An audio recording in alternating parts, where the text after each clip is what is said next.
Everything Sam में आपका बहुत बहुत स्वागत है दोस्तों। आज चलिए जो है सामाजिक विज्ञान जो है 6 का सामाजिक विज्ञान एवं राजनीतिक विज्ञान से संबंधित जो भी सीटेट में क्वेश्चन पूछे जाएगा उससे संबंधित हम क्वेश्चन देखेंगे। और इस बुक में जो क्लास 6 का ये बुक है, ठीक है दोस्तों। और इसमें जितना भी क्वेश्चन बन रहा है, ज़्यादा नहीं बन रहा है, बहुत कम ही क्वेश्चन बन रहा है क्लास 6 के। तो इसमें जितना भी क्वेश्चन बन रहा है वो हम देखेंगे और सीटेट में बहुत ही उपयोगी होगा ये क्वेश्चन, ठीक है दोस्तों। तो चलिए हम देखते हैं क्वेश्चन की ओर। सबसे पहला क्वेश्चन देखिए, इसमें जो बना है इसका हम नोट्स बना लिए हैं, शॉर्ट नोट्स है। तो चलिए हम क्वेश्चन की ओर चलते हैं। पहला क्वेश्चन इसमें बनता है, पहला चैप्टर देख लीजिए आप। चैप्टर का नाम है जो विविधता एवं समझ। विविधता एवं समझ जो है पहला चैप्टर है और 6 का ये बुक है, ठीक है दोस्तों। तो पहला क्वेश्चन इसमें बन रहा है, लद्दाख जो है जम्मू और कश्मीर के पूर्वी हिस्सा में पहाड़ियों में बसा एक रेगिस्तान। तो लद्दाख जो है एक रेगिस्तान है और किस तरह बसा हुआ है, तो जम्मू कश्मीर के पूरब साइड बसा हुआ है। तो यही क्वेश्चन है। इसके बाद दूसरा क्वेश्चन इसमें से बनता है, लद्दाख के लोग एक खास किस्म की भेड़ पालते हैं जिससे पश्मीना ऊन मिलता है। तो लद्दाख में जो है एक भेड़ पाला जाता है, उस भेड़ से क्या मिलता है, तो पश्मीना ऊन मिलता है, ठीक। तो डायरेक्ट क्वेश्चन पूछेगा जो निम्नलिखित में से कौन सा स्थान जो है वहाँ भेड़ पाला जाता है पश्मीना ऊन के लिए, तो ये होगा लद्दाख, इसका आंसर हो जाएगा। दूसरा क्वेश्चन, लद्दाख के रास्ते ही बौद्ध धर्म तिब्बत पहुंचा था, इसलिए लद्दाख को छोटा तिब्बत कहा जाता है, ठीक है। ये लद्दाख के रास्ते ही क्या किया था, तो बौद्ध धर्म जो था भारत से कहाँ पहुंचा था, तिब्बत पहुंचा था, और इसीलिए क्या कहा जाता है, लद्दाख को छोटा तिब्बत कहा जाता है। तो भारत का छोटा तिब्बत किसे कहा जाता है, लद्दाख क्षेत्र को कहा जाता है। अगला क्वेश्चन, लद्दाख में खासकर दो ही धर्म के लोग देखने को मिलता है। कौन कौन सा है दो धर्म, एगो बौद्ध हो गया और एक मुसलमान हो गया, यानी दो ही धर्म देखने को मिलता है लद्दाख में, एगो बौद्ध है एक मुसलमान, आपको ध्यान रखना है। इसके बाद है तिब्बत का ग्रंथ। तिब्बत का जो ग्रंथ है, बौद्ध का ग्रंथ है ये, उसे केसर सागा, ठीक है। तिब्बत का जो बौद्ध ग्रंथ है केसर सागा लद्दाख में काफ़ी प्रचलित है। आपको डायरेक्ट क्वेश्चन पूछेगा जो केसर सागा जो बौद्ध ग्रंथ है, सॉरी केसर सागा जो ग्रंथ है किस धर्म से संबंधित है। सबसे पहला हो गया बौद्ध धर्म से संबंधित, और ये कहाँ का जो है एक ग्रंथ है, तो ये तिब्बत का एक ग्रंथ है बौद्धों के लिए। इसके बाद है केरल जो है मसाले के लिए प्रसिद्ध है। केरल जो है भारत में सबसे ज़्यादा जो मसाला उपजता है कहाँ, केरल में होता है, इसलिए केरल को मसालों का राज्य कहा जाता है। इसके बाद सबसे पहले अरबी एवं यहूदी व्यापारी केरल आए। सबसे पहले जो भारत में आए हैं व्यापारी के रूप में कौन, अरबी आए हैं और यहूदी आए हैं, ठीक है। अरबी और यहूदी आए हैं। इसके बाद ऐसा माना जाता है कि ईसा मसीह के धर्मदूत संत थॉमस लगभग 2000 साल पहले आए, ठीक है। ईसा मसीह के जो धर्मदूत है कौन, संत थॉमस है, और वो जो भारत आए हैं लगभग 2000 साल पहले आए हैं। इसके बाद अगला क्वेश्चन बनता है, भारत में ईसाई धर्म लाने का श्रेय किसको जाता है, तो संत थॉमस को जाता है। भारत में ईसाई धर्म लाने का श्रेय किसे जाता है, संत थॉमस को जाता है। इसके बाद पुर्तगालियों ने, पुर्तगाली में सबसे पहले आया था वास्को डी गामा। पुर्तगालियों ने यूरोप से भारत तक का समुद्री रास्ता खोजा। कौन खोजा है, पुर्तगाली ने। यूरोप से भारत तक का जो है समुद्री रास्ता खोजने का श्रेय किसे जाता है, तो पुर्तगाली को जाता है।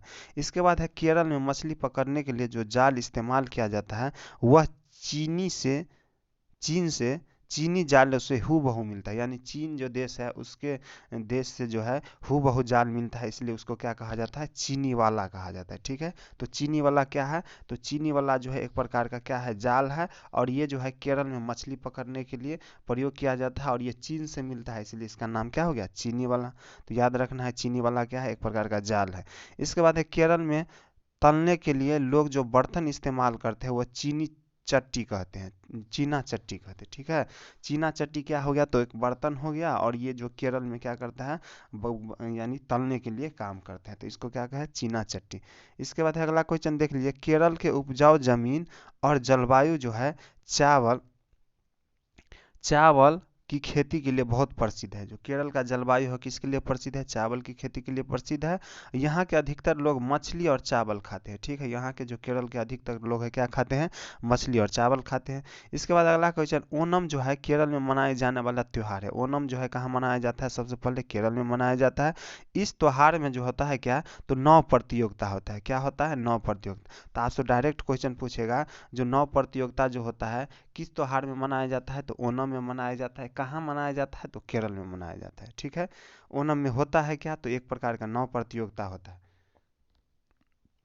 इसके बाद भारत की खोज किताब किसने लिखे हैं, तो ये लिखे हैं जवाहरलाल नेहरू ने भारत की खोज नामक किताब लिखे हैं। इसके बाद डिस्कवरी ऑफ इंडिया जिसको कहा जाता है। इसके बाद हमारा राष्ट्रगान की रचयिता कौन है, तो रविंद्रनाथ टैगोर जो है हमारे राष्ट्रगान के रचयिता। और ये अपनाया गया था कब राष्ट्रगान अगर पूछ देगा तो 24 जनवरी 1950, ठीक है। और हमारा संविधान कब लागू हुआ है, तो 26 जनवरी 1950, यानी 2 दिन, संविधान से 2 दिन पहले जो है हमारा राष्ट्रगान जो है अपनाया गया। कब, 24 जनवरी 1950, ठीक है दोस्तों। इस तरह से देखिए एक चैप्टर क्लियर हो गया। इसके बाद दूसरा चैप्टर में देखिए क्या है, विविधता एवं भेदभाव। विविधता एवं भेदभाव से क्वेश्चन इसमें मिलेगा, किस तरह से विविधता है, किस तरह से समाज में भेदभाव, उससे रिलेटेड क्वेश्चन इसमें मिल जाएगा। तो चलिए देखते हैं इसमें क्वेश्चन कौन कौन सा बनता है। संसार में 8 प्रमुख धर्म 8 है, लेकिन 11 गो लगभग धर्म है। 11 गूगल पर जब हम सर्च किए तो इसको देखे 11 गो धर्म मिलता है, लेकिन 8 गो जो धर्म है प्रमुख धर्म है। भारत में उन आठों धर्मों के अनुयायी माने जाते हैं। भारत में जो है इन 8 धर्म के अनुयायी माने, लेकिन भारत में कहेगा अल्पसंख्यक का दर्जा कितना धर्म को दिया गया है, तो 6 धर्म को दिया गया है अल्पसंख्यक का दर्जा। इसके बाद है भारत में 1600 से ज़्यादा भाषाएं बोले जाते हैं। कितना भाषाएं बोले जाते हैं, 1600 से ज़्यादा। जो लोगों की मातृभाषा है, जो लोगों की क्या है, मातृभाषा है। यहाँ 100 से भी ज़्यादा तरह के नृत्य किए जाते हैं। भारत में जो है 100 से भी ज़्यादा तरह के नृत्य किए जाते हैं। इसके बाद है हम किसी के बारे में पहले से कोई राय बना लेते हैं और उसे हम अपने दिमाग में जो बैठा लेते हैं वह क्या हो गया, पूर्वाग्रह हो जाता है, ठीक है। जब हम किसी के बारे में जो है पहले से कोई राय बना लिए, जो ये इस तरह का आदमी है, ये आलसी है, ये कंजूस है, और उसे हम अपने दिमाग में जो बैठा लेते हैं वो क्या हो गया, पूर्वाग्रह हो जाता है। तो पूर्वाग्रह पूछेगा तो इस तरह से आप बता सकते हैं। इसके बाद ज़्यादातर या राय जो है नकारात्मक, पूर्वाग्रह जो होता है ना ज़्यादातर नकारात्मक होता है। जैसे लोगों को आलसी कहना, चालाक कहना और कंजूस कहना, ये क्या है, पूर्वाग्रह, और ये इस पर नकारात्मक वर्ड होता है।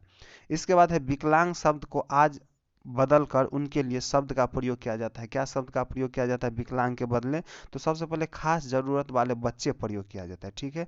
और फिर क्या किया मोदी जी ने किया है, तो दिसंबर 2015 में जो है इसे दिव्यांग कहा जाने लगे। 2015 में घोषणा की है जो आज से दिव्यांग कहे जाएंगे, और 2016 से इसको लागू कर दिया गया जो नहीं, अब जो भी होगा दिव्यांग ही उसको बोला जाएगा, ठीक है। 2016 से ये क्वेश्चन पूछा गया है सीटेट में, जो दिव्यांग कब कहा गया, तो उसमें ऑप्शन दिया था 92, 95, इस तरह से दिया गया था 2016, तो उसका आंसर जो है 2016। और 3 गो जो ऑप्शन था 2000 से पहले था, और एक ही ऑप्शन जो था 2016 दिया था, और इसका आंसर होगा 2016। इसके बाद जब हम सभी लोगों को एक ही छवि में बांध लेते हैं या उनके बारे में पक्की धारणा बना लेते हैं तो उसे कहते हैं रूढ़िबद्ध धारणा। ये क्वेश्चन बहुत सारा पूछता है। रूढ़िबद्ध धारणा क्या है, जब हम किसी लोगों को एक ही छवि में बांध लेते हैं, एक ही छवि में क्या करते हैं, बांध लेते हैं, या उनके बारे में पक्की धारणा बना लेते हैं, तो उसे क्या कहते हैं, रूढ़िबद्ध धारणा कहते हैं, ठीक है। इसके बाद है केरल में जो है 60% से ज़्यादा जो है महिला शिक्षक है। केरल ऐसा राज्य है जिसमें 60% से ज़्यादा जो है महिला क्या है, शिक्षक है, ठीक है। केरल में सबसे ज़्यादा शिक्षा रेट है, जो सबसे ज़्यादा पढ़ा लिखा कहाँ है, तो केरल राज्य में है। और जनसंख्या अनुपात भी सबसे ज़्यादा कहाँ है, तो केरल राज्य में। और वहाँ जो महिला जो शिक्षक है 60% से ज़्यादा है, आप सोच लीजिए पुरुष से भी ज़्यादा है। इसके बाद है दलित वह शब्द है जो नीची कही जाने वाली जाति के लोग अपनी पहचान के रूप में इस्तेमाल करते हैं। वे इस शब्द के अछूत से ज़्यादा पसंद करते हैं, अछूत से ज़्यादा पसंद करते हैं। वे इस शब्द को अछूत से ज़्यादा पसंद करते हैं। दलित का मतलब होता है जिन्हें दबाया गया हो, कुचला गया हो। सरकार ऐसे लोगों को अनुसूचित जाति कहती है। जो समाज में जो दबाया या कुचला हुआ जो व्यक्ति होता है उसको दलित के रूप में प्रयोग किया गया है, और ये जो है सरकार उसको क्या कहा जाता है, अनुसूचित जाति कहते हैं। अनुसूचित जाति कहते हैं, क्या कहते हैं, अनुसूचित जाति।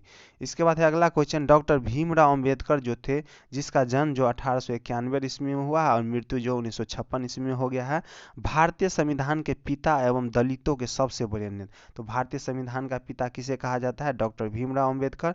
और दलितों के सबसे बड़े नेता किसे कहा जाता है, तो डॉक्टर भीमराव अंबेडकर, ठीक है। उनका जन्म जो हुआ महार जाति में हुआ था। महार जाति जो होता है जिसको वैसे डोम कहा जाता है, है गांव घर में, तो उस जाति में हुआ था। ठीक है, इसके बाद है डॉक्टर भीमराव अंबेडकर ने जीवन में आगे चलकर धर्म परिवर्तन करके बौद्ध धर्म अपना लिए थे।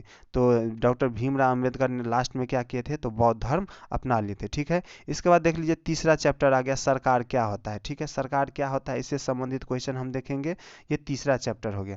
तो चलिए पहला क्वेश्चन है, जो आर के लक्ष्मण एक कार्टूनिस्ट है। आर के लक्ष्मण क्या है, एक कार्टूनिस्ट है, द टाइम्स ऑफ इंडिया के संपादक है, और ये टाइम्स ऑफ इंडिया के संपादक। कार्टूनिस्ट जो आप देखे होंगे, जो पेपर में जो है साइड साइड में एगो फोटो बना जाता है, लोल उसका बढ़ा दिया, इसका ये बना, जो उस टाइम का मुद्दा रहता है उस पर बना दिया जाए। जैसे इलेक्शन हुआ तो नेता सबको मतलब जनता के सामने लेटा हुआ दिखा दिया, इस तरह से बहुत सारा कार्टून जो बना देता है वही होता है। और आर के लक्ष्मण एक कार्टूनिस्ट है, और ये किस समाचार पत्र के हैं, तो द टाइम्स ऑफ इंडिया के। ठीक है, ये बुक में लिखा हुआ है। इसके बाद है सरकार के अंग के उदाहरण देख लिए, न्याय हो गया, सरकार के अंग में क्या होगा, न्यायालय हो गया, भारत पेट्रोलियम हो गया, भारतीय रेल, ये सब क्या है, सरकार के अंग के रूप में होता है। इसके बाद है सरकार के 3 स्तर होते हैं, क्या है, एगो स्थानीय स्तर होता है, एक राज्य के स्तर होता है, एक राष्ट्रीय स्तर, एगो स्थानीय स्तर, एक राज्य के स्तर, एक राष्ट्रीय स्तर होता है। ठीक है, चंडीगढ़ का मुख्यालय जो है, चंडीगढ़ का मुख्यालय जो है हरियाणा है। चंडीगढ़ का मुख्यालय हरियाणा कहाँ है, हरियाणा में है, तथा पंजाब की राजधानी भी हरियाणा है या चंडीगढ़ है। चंडीगढ़ का मुख्यालय हरियाणा तथा पंजाब की राजधानी चंडीगढ़ है। तेलंगाना राज्य कब बना है, तो 2 जून 2014 को जो है तेलंगाना राज्य अलग हुआ। और किस राज्य से अलग हुआ है आपसे पूछ सकता है, तो ये है आंध्र प्रदेश से अलग हुआ। ठीक है, इसके बाद है लोकतंत्र में लोग ही सरकार को यह शक्ति देते हैं, लोग ऐसा चुनाव के माध्यम, लोकतंत्र सरकार उसे कहते हैं जिसमें लोगों के शक्ति द्वारा जो प्रतिनिधि चुन के जाते हैं, और ऐसा लोग जो है चुनाव के माध्यम से करते हैं। ठीक है, इसके बाद है राजतंत्रीय सरकार में राजा या रानी के पास निर्णय लेने और सरकार चलाने की शक्ति है। तो राजतंत्र में कौन हो गया प्रमुख, राजा रानी हो गया, और लोकतंत्र में हो गया जनता होता है। इसके बाद है यंग इंडिया जो है, यंग इंडिया 1931 में संपादन किया गया था, किसने किए थे, तो महात्मा गांधी ने। यंग इंडिया पत्रिका है, पत्रिका किसने निकाले थे, तो महात्मा गांधी। कब निकाले, 1931 ईस्वी।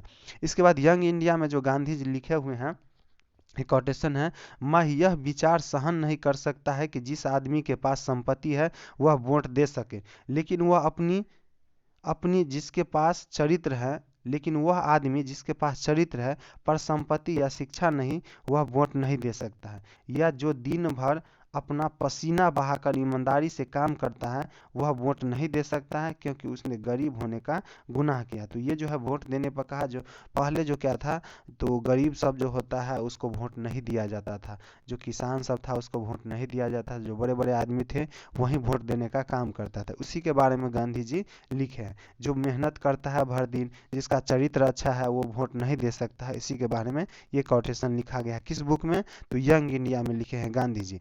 इसके बाद है महिलाओं द्वारा मताधिकार के लिए किए गए आंदोलन को महिला मताधिकार आंदोलन कहते हैं। महिला जो किए हैं तो उसको क्या कहेंगे, महिला मताधिकार आंदोलन कहेंगे।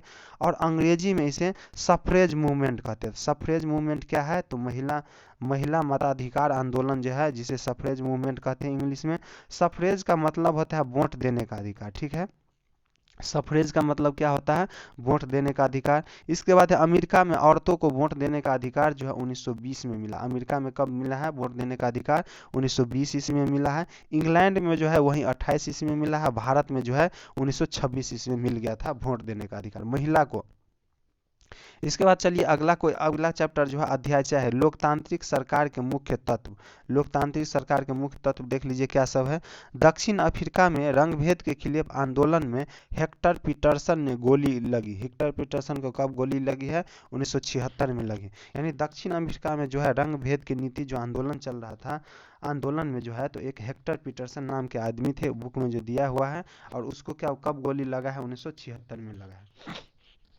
इसके बाद देख लीजिए अगला क्वेश्चन, अफ्रीकी राष्ट्रीय कांग्रेस और उनके जाने माने नेता नेल्सन मंडेला ने रंग भेद के खिलाफ बहुत लंबे समय तक संघर्ष किया, अतः 1994 में उन्हें सफलता मिली और दक्षिण अफ्रीका एक लोकतांत्रिक देश बना। तो आपसे डायरेक्ट पूछ सकता है जो नेल्सन मंडेला किस देश के थे, तो दक्षिण अफ्रीका के थे। वो क्यों प्रसिद्ध है, तो वो जो है रंग भेद के खिलाफ जो है बहुत लंबे तक संघर्ष किए हैं और सबसे ज़्यादा जेल में रहे हैं, लगभग 27-28 साल जो है जेल में बिताया है। इसके बाद है 1994 में क्या हुआ, दक्षिण अफ्रीका को रंग भेद के खिलाफ जो है उसको जो रंग भेद है उसको समाप्त करके 1994 में क्या हुआ, तो लोकतांत्रिक देश बना। ठीक है, कौन कहाँ, तो दक्षिण अफ्रीका।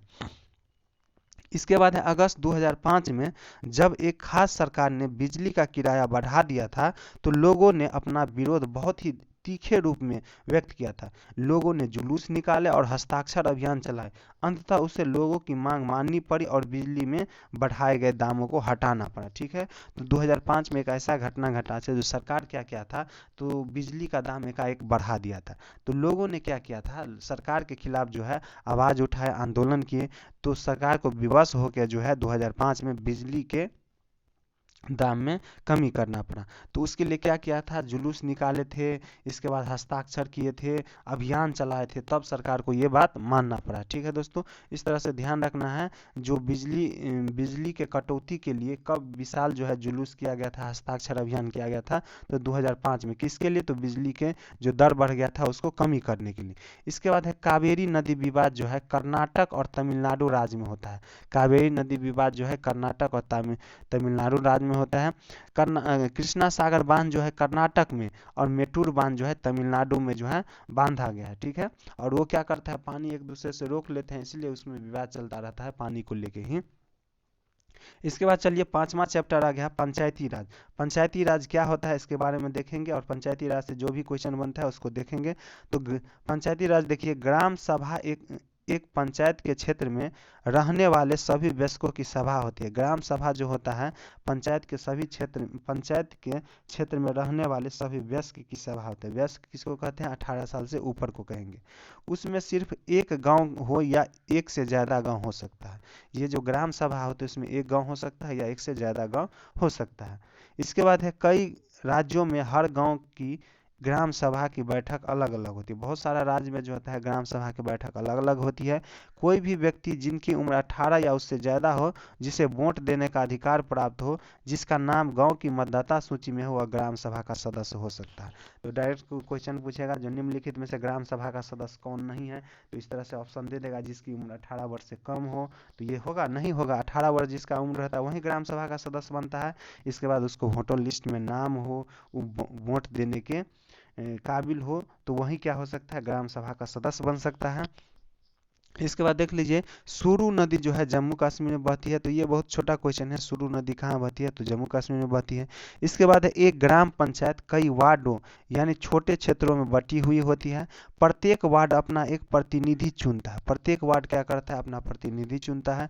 वार्ड पंच के नाम से जाना है, उसे क्या नाम जाना जाता है, तो वार्ड पंच। ठीक है, इसके साथ ही पंचायत क्षेत्र के लोग मिलकर सरपंच को चुनते हैं। और क्या करते हैं, फिर सरपंच को चुना जाता है जो पंचायत का मुखिया हाथ है। तो ये जो इस बुक के अनुसार जो है पंचायत का मुखिया सरपंच को माना गया है। ठीक है, मुखिया के बारे में कहीं नहीं चर्चा किया गया है। इसके बाद है वार्ड पंच और सरपंच मिलकर ग्राम पंचायत का गठन करते हैं। वार्ड पंच और सरपंच मिलकर क्या करता है, ग्राम पंचायत का गठन करता है। कितने सालों के लिए, तो 5 साल के लिए करता है। इसके बाद है ग्राम पंचायत का एक सचिव होता है जो ग्राम सभा का भी सचिव होता है। ग्राम पंचायत का जो सचिव होता है वो क्या होता है, ग्राम सभा के भी सचिव होता है। इसके बाद है सचिव का चुनाव नहीं होता, उनकी सरकारों द्वारा नियुक्ति होते हैं। सचिव जो होता है उसका क्या करते हैं, सरकार नियुक्त करके भेजते हैं सचिव। ठीक है, गांव घर में जिसको कर्मचारी कहा जाता है वही होता है। इसके बाद है सचिव का काम जो है ग्राम सभा एवं ग्राम पंचायत की बैठक बुलाना। सचिव का काम क्या है, ग्राम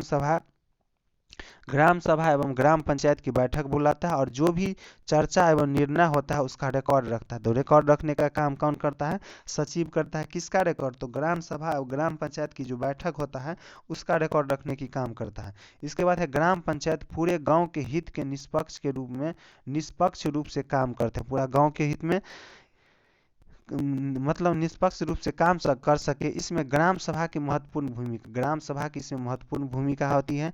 ग्राम सभा की बैठक में ग्राम पंचायत अपनी योजनाएं लोगों के सामने रखती है। ठीक है, ग्राम सभा के जो बैठक होता है उसमें जो ग्राम पंचायत के आदमी सब होते हैं वो क्या करते हैं, लोगों के सामने अपना पक्ष रखती है। ग्राम सभा पंचायत को मनमाने ढंग से काम करने से रोक सकती है। ठीक है, ग्राम सभा जो है पंचायत को मनमाने ढंग से काम करने के लिए रोक सकती है। साथ ही पैसों का दुरुपयोग एवं कोई गलत काम न हो इसकी निगरानी भी करता है। कौन? ग्राम सभा। इसके बाद देखिए ग्राम पंचायत के काम, देखिए ग्राम पंचायत का काम क्या हो गया, तो ग्राम पंचायत का काम है देखिए सड़कों, नालियों, स्कूलों, भवनों, पानी के स्रोत और अन्य सार्वजनिक उपयोग के भवनों का निर्माण एवं रख रखाव किसका काम है, तो ग्राम पंचायत के काम है। इसके बाद है स्थानीय सरकार, स्थानीय कर लगाना, जैसे हाट सब पर जो कर बट्टी उछला जाता है ये हो गया स्थानीय कर लगाना और इकट्ठा करना। इसके बाद है गाँव के लोगों को रोजगार देने संबंधी सरकारी योजना चालू करना, ये किसका काम है, ग्राम पंचायत का काम है। ठीक है, इसके बाद है देखिए ग्राम पंचायत की आमदनी का स्रोत क्या है। ग्राम पंचायत का जो है आमदनी कहाँ कहाँ से आता है, तो घरों एवं बाजारों पर लगाए जाने वाले कर से मिलने वाली राशि यहाँ से आता है। इसके बाद विभिन्न सरकारी विभागों द्वारा चलाई गई योजनाओं की राशि जो नगद यानी ब्लॉक स्तर पर पंचायत समिति, ठीक है, ब्लॉक स्तर पर पंचायत समिति एवं जिला पंचायत द्वारा आती है। ठीक है, तो ग्राम पंचायत का ये सब क्या हो गया, आमदनी हो गया। इसके बाद है समुदाय के काम के लिए मिलने वाले जो दान होते हैं उससे आते हैं पैसा। कुछ राज्यों में ग्राम सभाएं काम करवाने के लिए समितियां बनाती है, जैसे उदाहरण के लिए निर्माण समिति। तो बहुत सारा गांव में जो है मतलब क्या करते हैं, समितियां बना लेते हैं, जिसे जो एगो निर्माण समिति है आप सुने होंगे, तो वो है। इसके बाद है गांव में एक सामुदायिक केंद्र भवन बनवाना हो, यह काम निर्णय समिति करेंगे, यह काम जो है बनाने का निर्णय समिति करेंगे।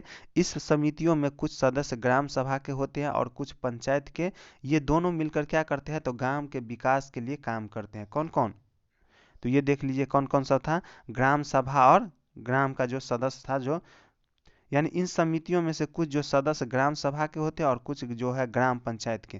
तो ग्राम सभा और ग्राम पंचायत जो है दोनों मिलकर क्या करते हैं, ग्राम के विकास का काम करते हैं। इसके बाद देख लीजिए पंचायत के स्तर, पंचायत का स्तर तीन प्रकार से, एगो ग्राम पंचायत होता है, एगो विकास खंड या जनपद कहते हैं, या पंचायत समिति कहते हैं। ठीक है, तीसरा जो होता है जिला पंचायत या जिला परिषद हो, आप जानते ही होंगे। इसके बाद है देख लिए तीन स्तर का हो गया, सरकार के तीन स्तर हो गया, एगो ग्राम पंचायत, विकास खंड या जनपद पंचायत या पंचायत समिति। तीसरा हो गया जिला पंचायत या जिला परिषद होता है। ठीक है, इसके बाद छठा देखिए, छठा चैप्टर में है गांव का प्रशासन है। गांव का प्रशासन किस प्रकार से होता है, देखिए भारत में लगभग 6 लाख से ज़्यादा गांव है। ठीक है, इसके बाद है राजस्व विभाग का काम देख लीजिए। राजस्व विभाग का काम क्या है, तो जमीन को नापना और उसका रिकॉर्ड रखना पटवारी का मुख्य काम है। जमीन का नापना और उसका रिकॉर्ड रखना किसका काम है, पटवारी का काम है। ठीक है, पटवारी को अलग अलग राज्यों में इसके अलग अलग नामों से जाना जाता है। पटवारी को कहीं पटवारी कहा जाता है, तो कहीं लेखापाल कहा जाता है, और कहीं कर्मचारी कहा जाता है। तो बिहार में खासकर कर्मचारी ही कहा जाता है। इसके बाद है कहीं ग्रामीण अधिकारी, तो कहीं कानूनगो भी कहा जाता है। तो पटवारी का नाम क्या हो गया, तो यहाँ पटवारी या जिसको मतलब पटवारी कहते हैं, उसको लेखापाल कहते हैं, उसको कर्मचारी कहते हैं, ग्रामीण अधिकारी कहते हैं, कहीं कानूनगो। तो ये सभी नाम एक ही आदमी का है। ठीक है, इसके बाद है पटवारी के पास, यहाँ जो हम यूज करेंगे पटवारी शब्द ही यूज करेंगे। पटवारी के पास खेत नापने के लिए अलग अलग तरीके होते हैं। कई जगहों पर वह एक लंबी लोहे की जंजीर का इस्तेमाल करते हैं, जिसे क्या कहते हैं, जरीब कहते हैं। पटवारी किसानों से भूमि कर भी इकट्ठा करते हैं। पटवारी जो है किसानों से भूमि कर इकट्ठा करते हैं, जो जमीन का रसीद कटाते हैं, और सरकार को अपने क्षेत्र में उगने वाले फसलों के बारे में जानकारी देते हैं। तो सरकार को जानकारी देने के किसका काम है, तो ये जो है सरकार का जानकारी देते हैं फसल किस प्रकार से हुआ, तो ये जो है कर्मचारी या पटवारी का ही काम होता है। इसके बाद भारत में राज्य जिलों में बटे हुए हैं। जमीन से जुड़े मामलों की व्यवस्था के लिए इन जिलों को सभी छोटे छोटे खंडों में बांट दिया गया है। ठीक है, जिला के उपखंडों को कई नामों से जाना जाता है। जिला के उपखंडों को कई नाम से जाना जाता है, जैसे तहसील, तालुक, ये सब जिला के उपखंड है ये सब।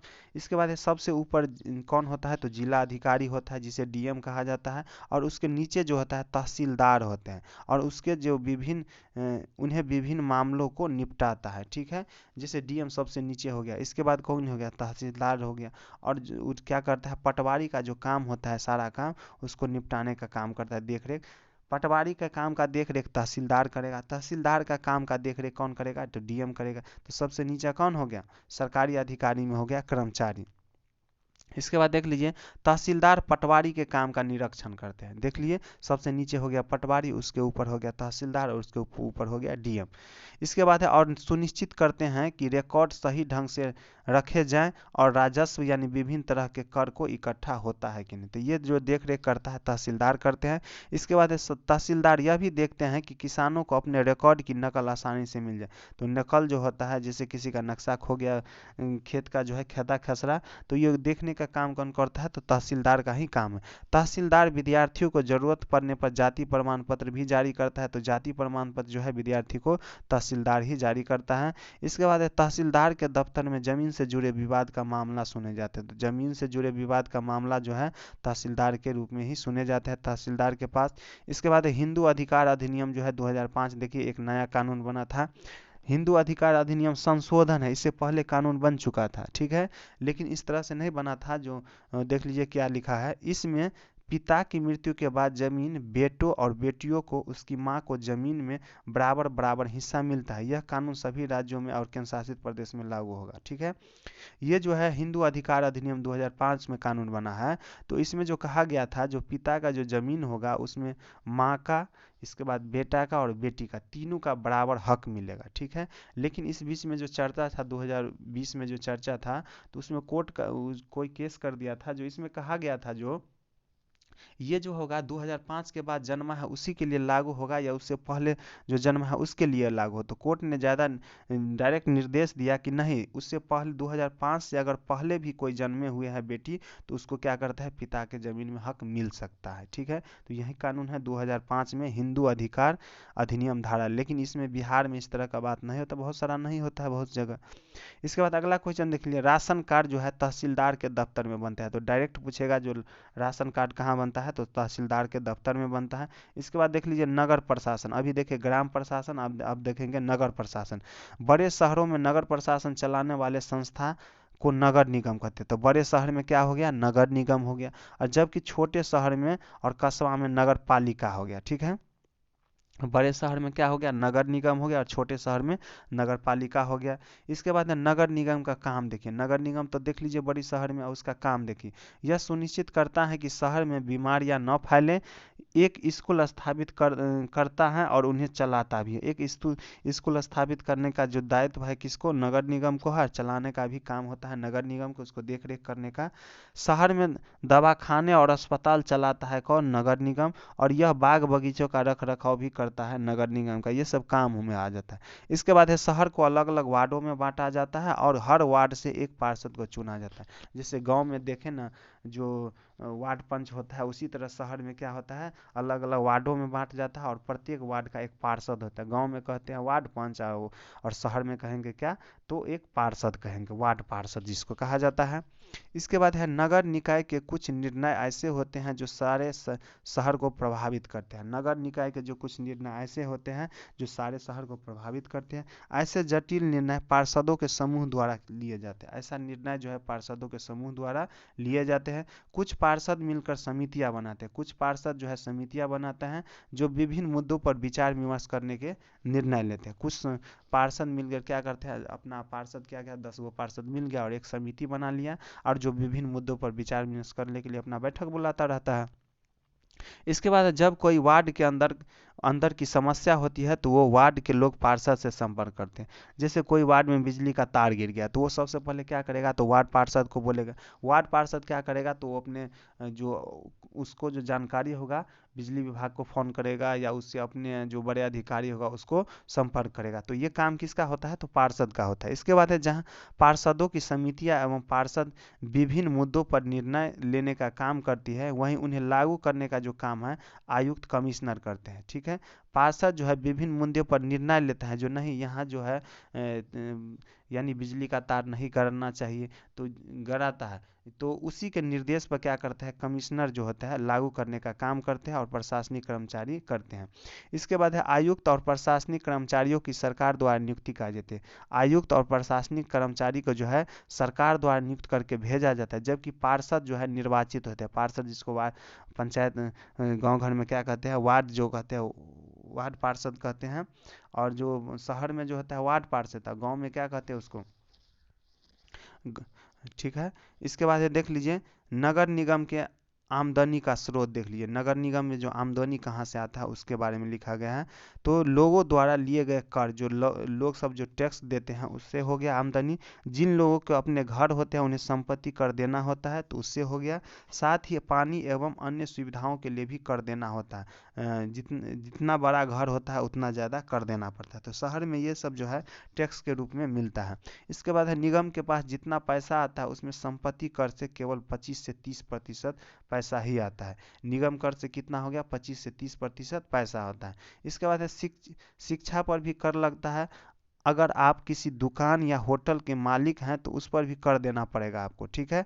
साथ ही मनोरंजन जो सिनेमा पर कर दिया जाता है तो उस सब से क्या होता है जो सरकार को है आमदनी होता है, ठीक है। सरकार को नहीं, किसको आमदनी होता है, नगर निगम को आमदनी होता है, ठीक है।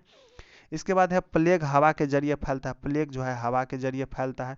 जिन लोगों के प्लेग हो जाए उन्हें दूसरों से अलग रखना चाहिए, ठीक है। इसके बाद 1994 में जो है सूरत में भयंकर प्लेग फैला था, ये सब बुक में दिया हुआ है, ठीक है। इसके बाद अगला चैप्टर देख लिया ग्रामीण क्षेत्र में आजीविका है। ग्रामीण क्षेत्र में आजीविका किस प्रकार से होता है उसके बारे में चर्चा किया गया है। हमारे देश के ग्रामीण परिवारों में से करीब 40% जो है खेतिहर मजदूर है। समझ लीजिए 40% खेतिहर मजदूर है। भारत में प्रत्येक 5 परिवारों में से लगभग 2 परिवार जो है खेतिहर मजदूरी है, ठीक है। खेतिहर मजदूरी हो गया 5 में से 2 परिवार। इसके बाद है भारत में केवल 20% किसान ही बड़ी जमींदारे हैं। 20% किसान बड़े जमींदारी के तहत आते हैं, और 80% जो है बाकी 80% किसान के पास जमीन छोटे होते हैं या टुकड़ा या भूमिहीन होते हैं, यानी जमीन होता ही नहीं है, या नहीं तो 2 कट्ठा 4 कट्ठा ज़्यादा से ज़्यादा 1 बीघा होता है, तो वो उसको छोटे के तहत लेंगे। इसके बाद है नागालैंड में एक गाँव जिसका नाम है चिजामी, यह फेक जिले में है, ठीक है। इस गांव में रहने वाले लोग चखे संघ समुदाय के हैं और वे सीढ़ी नुमा खेती करते हैं। तो नागालैंड में जो है एक गांव है जिसका नाम है चिजामी और वे फेक जिले में है, और इस गांव में रहने वाले लोग चखे समुदाय के हैं और वे सीढ़ी नुमा खेती करते हैं। तो नागालैंड हो गया, इस समय जो है सीढ़ी नुमा खेत करते हैं। इसके बाद है कैटामायरन क्या है, तो मछुआरों के एक खास तरह की छोटा नाव होता है जिसे हम कैटामायरन कहते हैं। तो कैटामायरन एक प्रकार का छोटा सा नाव हो गया। इसके बाद है हर साल मानसून के दौरान करीब 4 महीने तक समुद्र में लोग मछली पकड़ने नहीं जाते हैं। क्यों नहीं जाते हैं, यह समय मछलियों के प्रजनन का होता है, ठीक है। ये समय क्या होता है, मछली का प्रजनन का होता है। इसके बाद देख लीजिए अगला चैप्टर है शहरी क्षेत्र में आजीविका है। भारत में 5000 से ज़्यादा शहर है। भारत में कितना शहर है, 5000 से ज़्यादा, और 27 महानगर है। चेन्नई, मुंबई, दिल्ली, कलकत्ता जैसे महानगर में जो है 10 लाख से ज़्यादा जनसंख्या। तो महानगर की संख्या जो है मुख्य रूप से वर्तमान में 4 गो ही हैं जिसकी जनसंख्या सबसे ज़्यादा है। एगो दिल्ली हो गया, एगो मुंबई हो गया, एगो कलकत्ता हो गया और एक चेन्नई हो गया, ठीक है। इसके बाद अहमदाबाद के पास एक सर्वेक्षण, अहमदाबाद के शहर में जो है एक सर्वेक्षण किया गया। उसके अनुसार जो है 12% लोग क्या करते हैं, सड़कों पर काम करते हैं। अगर 100 आदमी लेंगे उसमें 12% जो है लोग सड़क पर काम करते हैं। इसके बाद है नगर निगम सुनिश्चित करते हैं कि सप्ताह में कौन से दिन बाजार बंद रहेगा। ये जो निर्णय लेते हैं, कभी सोमवार कभी मंगलवार जो बंद रहता है बाजार सब, वो निर्णय लेने का काम कौन करता है, तो ये करते हैं नगर निगम का काम है ये। इसके बाद है रात्रि विश्राम एवं रैन बसेरा जो नगरों के देख रेख में चलता है। इसमें रहने के लिए मजदूरों को 6 रुपया एक बिस्तर का प्रतिदिन किराया देना पड़ता है। जो रात्रि विश्राम सबसे पूछेगा आपको रैन बसेरा क्या है, तो रैन बसेरा एक रहने का घर है। और कहाँ तो है, तो शहर में जो है जैसे छोटे छोटे हो गया, ठेला वाला हो गया, रिक्शा चालक, ये सब क्या करते हैं, उस सब के लिए रैन बसेरा बनाया जाता है। उसमें एक रात का, यहाँ तो बुक में दिया है 6 रुपया, हर शहर का अलग अलग रेट है, कहीं 6 रुपया, कहीं 10 रुपया, कहीं 12 रुपया, एक रात के रहने के लिए वहाँ व्यवस्था व्यवस्था रहता है, ठीक है। तो उसे हम क्या करेंगे, रैन बसेरा कहेंगे, ठीक है। इसके बाद अगला क्वेश्चन, सूचना का अधिकार यानी राइट टू इन्फॉर्मेशन जो है 2005 में लागू हुआ था। कब लागू हुआ था, 2005 में। राइट टू इन्फॉर्मेशन, आरटीआई, ठीक है। सूचना का अधिकार कब लागू हुआ था, तो 2005 में। इस तरह से देखिए दोस्तों, 6 का बुक में आपको एक भी क्वेश्चन नहीं छूटेगा, ठीक है। 6 का बुक में जो आपको सारा क्वेश्चन मिल जाएगा। धन्यवाद, जय हिंद।